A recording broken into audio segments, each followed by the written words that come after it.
یہ 1882 کی ایک گرم دوپہر تھی۔ ہارورڈ یونیورسٹی کے صدر چارلس ولیم کے وزٹنگ روم میں بوڑھے میاں بیوی بیٹھے تھے۔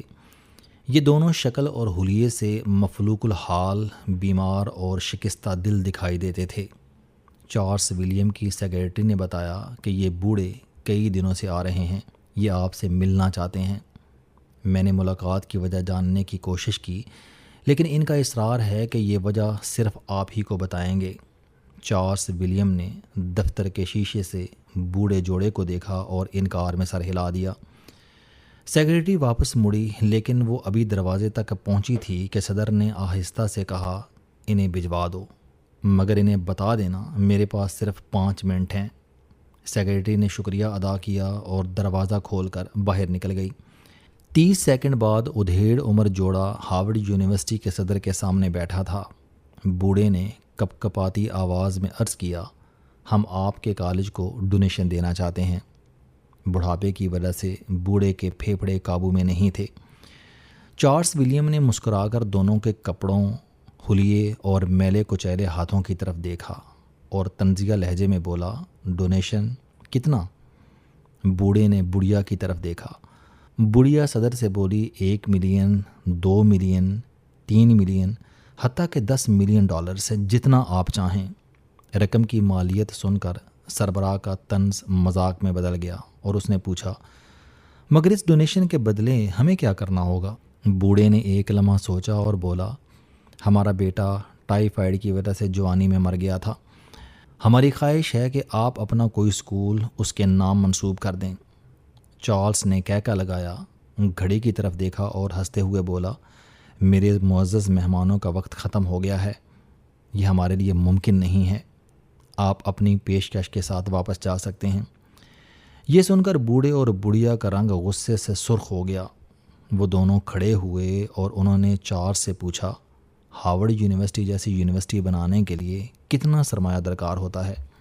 سربراہ نے فلک شگاف کہکا لگایا اور بولا، دنیا کے تمام پاگلوں کا سرمایہ جمع کر لیا جائے تو بھی اس یونیورسٹی کا ایک بلاک نہیں بن سکتا۔ دونوں میاں بیوی نے سلام کیا اور چپ چاپ باہر نکل گئے۔ چارلس ولیم ان دونوں کو نہیں جانتا تھا۔ یہ بوڑھا کیلیفورنیا کا بہت بڑا جاگیردار اور تاجر تھا۔ اس کا نام لی لینڈ سٹینفورڈ اور اس کے ساتھ اس کی بیوی جین سٹینفورڈ تھی۔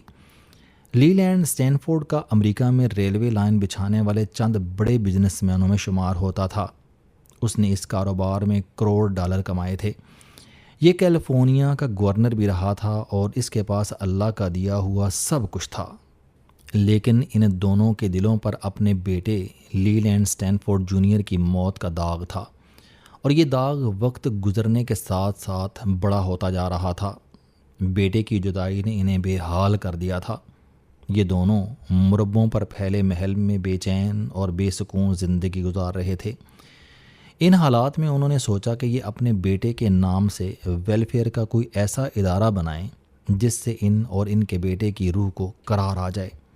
چنانچہ دونوں میاں بیوی نے اپنی آدھی دولت ہارورڈ یونیورسٹی کو دینے کا فیصلہ کیا تاکہ اس دولت سے امریکہ کے غریب طالب علم تعلیم حاصل کر سکیں اور اس سے ان کی بے چین روحوں کو قرار آ جائے۔ مگر یہ لوگ ہارورڈ یونیورسٹی سے ناکام لوٹے۔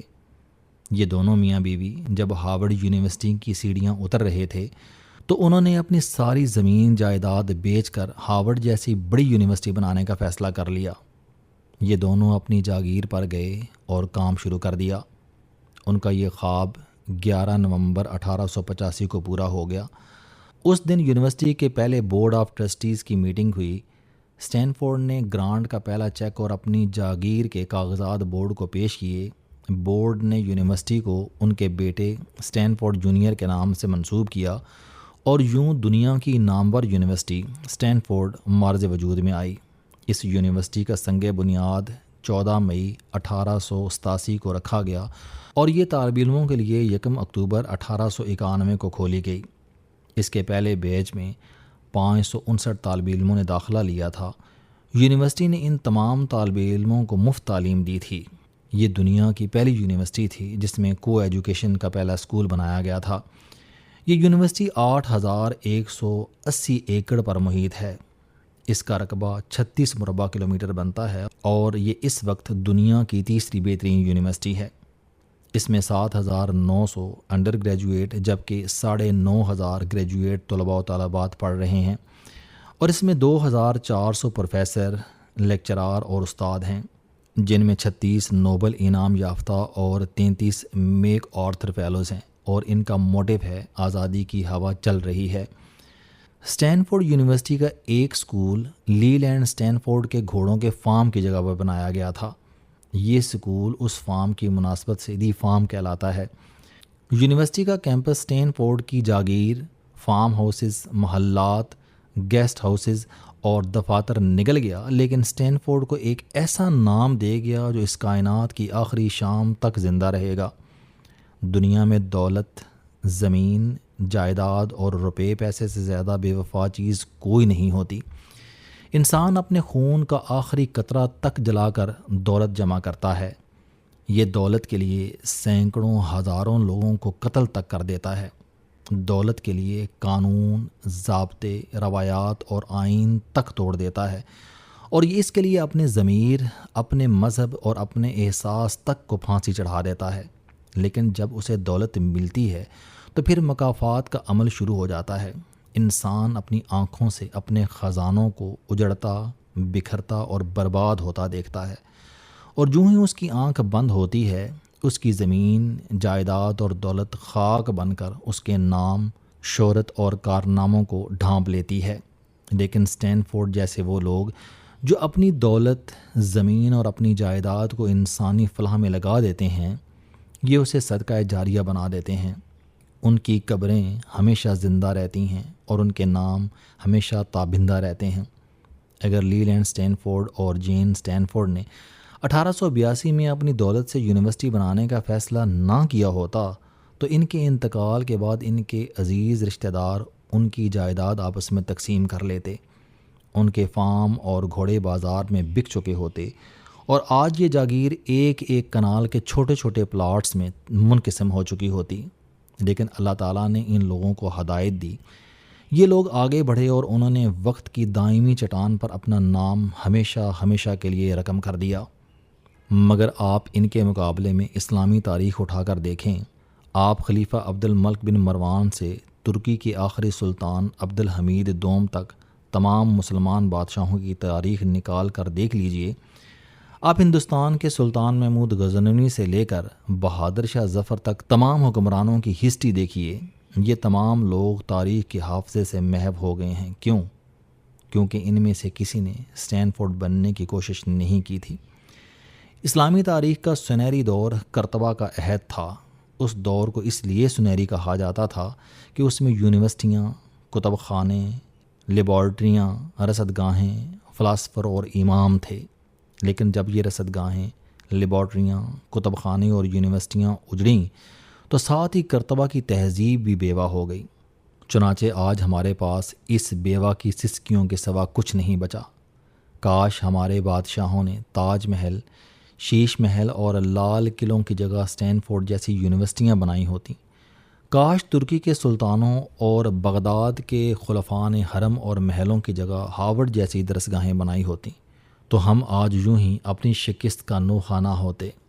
آج اکبر بادشاہ اور شاہ جہاں یونیورسٹی کی شکل میں ہمارے بادشاہ بھی زندہ ہوتے، اور ہم بھی۔ ہمارے ملک میں بھی اس وقت ایسے سینکڑوں لوگ موجود ہیں جو اربوں کھربوں روپے کما رہے ہیں، لیکن ان میں سے کوئی اسٹینفورڈ بننے کے لیے تیار نہیں۔ ان میں سے کون ہے جو 32 مربع کلومیٹر پر محیط یونیورسٹی کی بنیاد رکھے اور اپنی ساری دولت، زمین، جائیداد اور جاگیر اس یونیورسٹی کے نام وقف کر دے؟ یہ سب آزادی مانگتے ہیں، لیکن ان میں سے کوئی نہیں جو اسٹینفورڈ کی طرح یہ اعلان کر سکے کہ آزادی کی ہوا چل رہی ہے، آؤ اس ہوا میں شامل ہو جاؤ۔ یہ سب لوگ قارون کے بھائی ہیں، اور یہ اتنا بھی نہیں جانتے کہ جو دولت قارون کا ساتھ نہیں دے سکی، یہ ان کا ساتھ کہاں تک نبھائے گی۔ انسان کو مرنے کے بعد اس کی دولت نہیں بلکہ اس کی خدمت زندہ رکھتی ہے۔ انہیں یونیورسٹیاں، ہسپتال اور یتیم خانے زندہ رکھتے ہیں۔ السلام علیکم، آپ اسٹوڈنٹ ہیں، کوئی جاب کرتے ہیں، کاروبار کرتے ہیں، یا پھر آپ گھریلو زندگی گزار رہے ہیں، اگر آپ اپنی زندگی کو بدلنا چاہتے ہیں تو اس چینل علم دوستی پر آپ زندگی میں کامیابی کے لیے جاوید چوہی صاحب کے موٹیویشنل، سوشل، سیلف ڈسکوری سے ریلیٹڈ اور صحت سے متعلق بے شمار کالم سن سکتے ہیں۔ میرا دعویٰ ہے کہ یہ چینل آپ کی زندگی بدل دے گا۔ اس چینل کا مقصد اچھی باتیں معاشرے میں پھیلانا ہے اور اچھی بات کو دوسروں تک پہنچانا صدقہ جاریہ ہے۔